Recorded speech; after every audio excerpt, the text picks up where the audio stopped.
Day mga partners, so today first withdrawal po natin dito sa video wealth. Okay, so i-click natin yung assets. Yan, meron tayong 962 na trade, no? Trade amount. Ang umpisa natin dyan ay $500 only. Then meron tayong exchange amount na $155. So galing yan sa ating salary.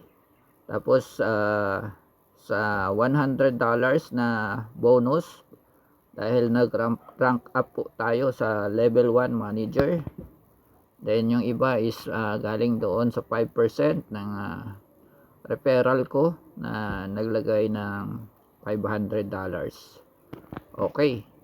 So click natin yung withdrawal, no? Authenticated na lahat yung ating account. And na-bind na rin natin yung ating USDT address. So i-click natin yung withdrawal. Okay. So ayan, may withdrawal address na, no? TRC20 USDT yung ating ginagamit. No, withdrawal amount i-all natin, no? So pag i-all mo lahat ng nasa exchange mo, i-withdraw niya, no? May handling fee tayo, standard po ito na 12%. No, that's less 18.59. Okay?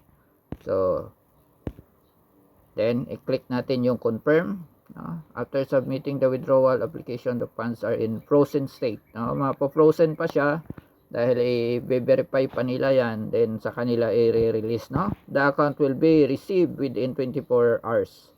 No, so bukas, may expect natin yan bukas. No, in order to prevent arbitrage behavior, the transaction volume can be applied for withdrawal after reaching the limit. The withdrawal fee for USDT, ETH, BTC is 12%. No, standard po yan. Okay, so confirm na natin mga ka-partners. Yehey! Okay, submitted successfully. Ganun lang. Balik tayo sa ating wallet. Okay, nandyan pa siya kasi nakaano pa yan, no? Oh, ayan, makikita naka-freeze na siya. Yan. So i-verify na nila yan. Ayan, oh. So okay, then pag release bukas, nandyan na sa ating USDT wallet. Okay, yan lang mga partners. Happy earnings.